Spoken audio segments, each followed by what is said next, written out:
We are actively sharing Messiah's love here in Israel. And the way we do that is either one-on-one with divine appointments on the street, but we work with our sons at Tree of Life Israel Ministries, and we have made videos. Now there's one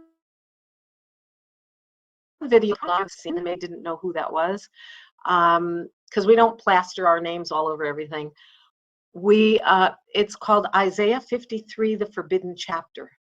And if you look at that on YouTube, what you'll see is a young man on the street with a microphone going up to Israelis and saying, would you like to read a chapter of the Bible that the rabbis don't want you to see? And so what happened with this is many Israelis started reading Isaiah 53 for the first time.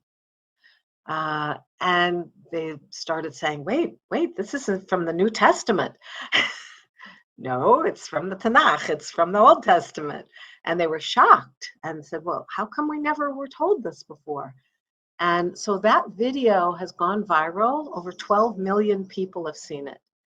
And over a couple million Israelis have seen it. Almost 2 million Israelis have seen it as well. And what happened is, because it's on social media, and we put a link there for people to call, people would call and respond, many times with curses. Okay, that's to be expected. But many would call and say, can I meet you at a coffee shop? Or can I call you and I have questions. And so thus began this whole openness. And so we started making more and more videos.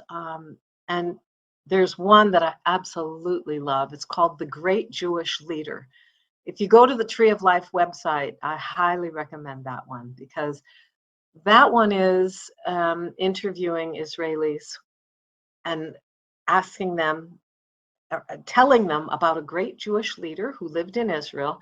And these are the things he did and said and the impact he had here. And who is it? Let's see if you can guess. And almost nobody guesses. When they see who it is, that it's Yeshua, okay, some got angry, but many said, I never knew this about him. He's so full of love and compassion, and he was healing and doing good. And so this has generated a huge response. I was out of money on my Ravkav, and then I decided to just tell the girl who was in there, and introduce her to the believers on the phone too while I was filling the Ravkav, and began to talk with her and began to share. And I asked her, have you ever read the 10 Commandments? And she said, yes. And I said, have you ever broken one? And she said, no.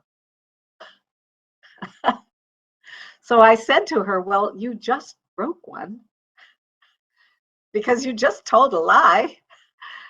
And she said, well, a little lie, And I said, no, it doesn't work that way. Sin is sin. And it could be a big lie. It could be a little lie. It doesn't matter. It's still breaking of what God said we're supposed to honor. And she thought about it. She said, and then something hit her, and I began to share with her. And at the end of the conversation, she said, where can I get a New Testament in Hebrew? I want to read this book. There are only 2 laws on the books in Israel regarding evangelism. The first one is you're not allowed to share Messiah with anyone under 18, unless you're under 18. So we're training some of our grandchildren. And you can't give money and say, here, let me tell you about Yeshua, because that's like bribery. So as Israeli citizens, we obey the laws of the land, and we don't do those 2 things. But we're allowed to do the other things. And our second one is worship. In fact, we want to kind of combine outreach and worship here, because there's an amazing thing that took place, and it's really Carolyn's story. So I'm going to let her share that. Well, it's called the Altar of Prayer. And it is a prayer initiative started by two friends, Dean Bai and Dr. John Melinde. And they said we need to be praying for Aliyah and for Israel 24/7. So they initiated this virtual house of prayer, and they asked me to lead a 3-hour shift, which I thought was too much, but the Lord said, take it. So every Wednesday from 3 to 6 p.m. Israeli time, you can get online on the altar of prayer and join us, because the Lord opened up a new door to take the altar of prayer mobile. And so just last week we were in Yavniel, the week before we were in Petach Tikva. We go all over the country. Tell us how the Lord did that.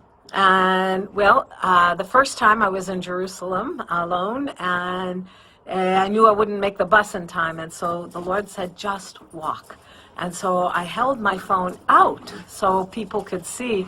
And what happened was I just walked up to a man and another lady and said,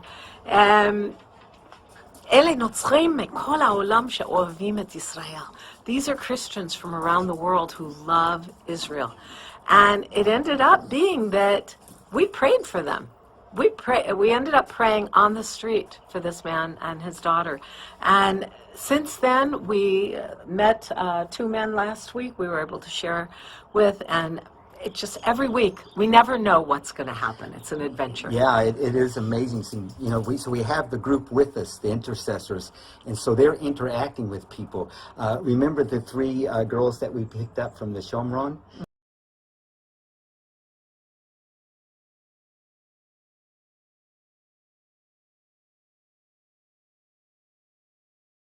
Yeah, we picked up these young girls, and they got in the car, and we found out what they were doing. And so one of the intercessors asked them, can you tell us a little bit about your life, what it's like being out in the territories? And so they began to share the difficulties that they have, the terrorist attacks, and so forth. And so the intercessors just really connected and started to bless these young girls.